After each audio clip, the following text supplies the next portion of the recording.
Alors, nous sommes en train de voir l'identification à Christ à travers un processus.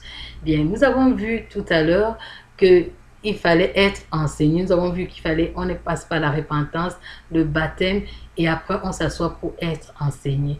Maintenant, pendant le processus dans lequel nous sommes enseignés, nous nous sommes appelés à croître spirituellement. La première mission que nous recevons donc en tant que disciples de Christ, c'est de prêcher l'évangile.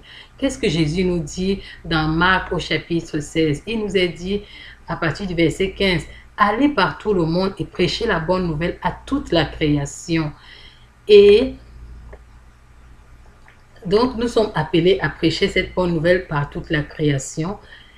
Et qu'est-ce qui se passe ensuite lorsque nous prêchons cet évangile? Ceux qui croient seront baptisés aussi comme nous, et ceux qui ne croient pas seront condamnés.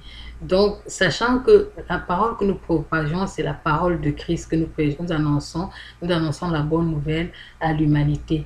En plus de cette, pendant que nous prêchons, donc nous allons, il y a des actes qui vont nous accompagner, ces actes qui accompagnaient Jésus. Nous allons faire des miracles, et nous serons capables de chasser des démons, nous parlerons de nouvelles langues, nous pourrons saisir des serpents et boire des breuvages mortels, et cela ne nous fera aucun mal. Nous pourrons imposer des mains aux malades, ils seront guéris.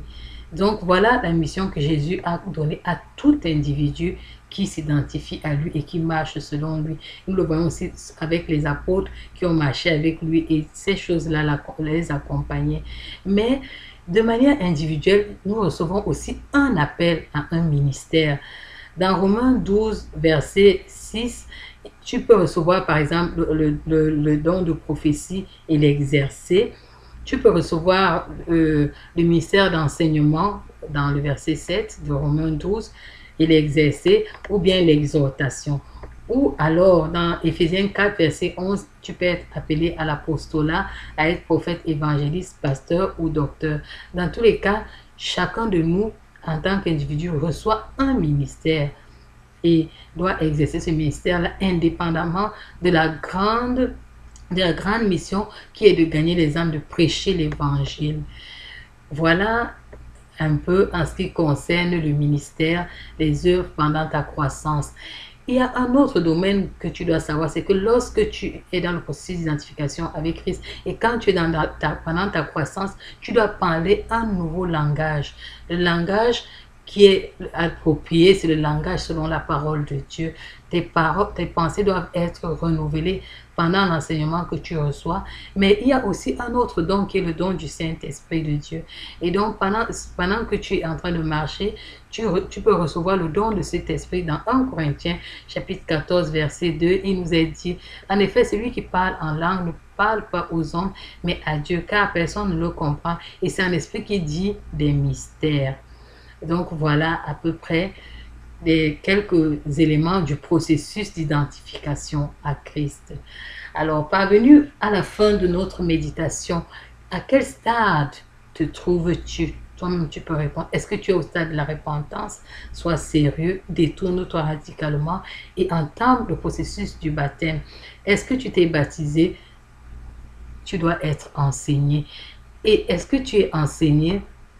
Quand tu es enseigné, tu dois prêcher l'évangile, et en plus, tu dois aussi prier, développer cette communion intime avec Dieu pour savoir quel est ton appel dans sa maison, quelle est la mission qu'il t'a donnée toi en tant qu'individu, quel est ton ministère. Et tu dois parallèlement produire les fruits dignes de la repentance. Parce que lorsque nous regardons comment Jésus a marché, on voit que Jésus a marché de manière honnête. Est-ce que tu es donc, ton comportement permet-il de t'identifier tant que chrétien, religieux ou mondain? Voilà les questions que tu dois te poser parce que tu es dans le processus d'identification à Christ, dans ta marche, parce que tu t'es engagé à marcher avec Christ. Il nous dit dans Jean 15, verset 5, qu'il est le sceptre et nous sommes les sarments et que nous devons demeurer en lui. Et quand nous demeurons en lui, nous portons du fruit. Et c'est très important dans notre marche chrétienne.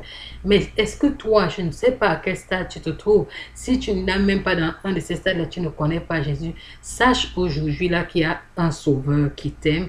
Dieu t'a tellement aimé, il a aimé le monde, il a envoyé son fils Jésus, afin que quiconque croit en lui ne périsse point et qu'il ait la vie éternelle. Et aujourd'hui là, c'est le jour du salut pour toi. Pendant que tu entends ma voix, Dieu est en train de te parler, il t'appelle à lui en te disant, mon enfant, je vais te sauver de ce monde. Parce qu'il arrive un moment où Dieu va juger le monde. Et quand il va juger le monde, tu peux avoir, tu seras soit tu auras la vie éternelle, soit tu vas aller en enfer. Quelle est ta position? Voici le moment où tu peux méditer et prendre l'engagement de marcher avec Christ et suivre ce processus d'identification à Christ. Bien, voilà ce que j'avais à partager avec toi. Nous allons prier.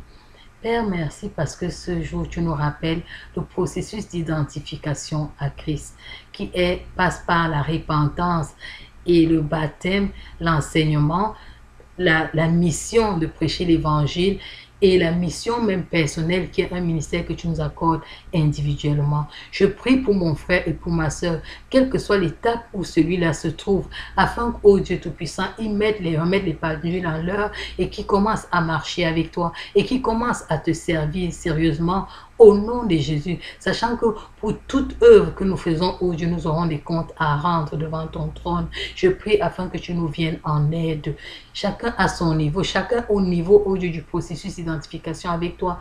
Aide-nous, oh Dieu Tout-Puissant, afin que nous te soyons agréables. Je prie, oh Seigneur, même pour celui-là qui ne te connaît pas encore, oh Dieu Tout-Puissant, qu'au son de ma voix, oh Dieu, tu puisses le convaincre de péché et de repentance et qu'il puisse venir, oh Dieu, marcher, s'engager à une nouvelle vie avec toi. Seigneur, je prie, oh mon Dieu, afin que tu le convainques et qu'il puisse venir, oh Dieu Tout-Puissant, marcher avec toi. Au nom de Jésus, car tu nous as aimés et tu nous as donné le salut au travers du Christ. Béni sois-tu, Seigneur, parce que, oh Dieu, tu bénis quelqu'un au travers de cette méditation. Dans le nom de Jésus-Christ, j'ai prié. Amen. Sois béni pendant que tu es en train de marcher, pendant que tu es en train d'avancer dans le processus d'identification. Fais attention à tes pas au nom de Jésus-Christ. Amen.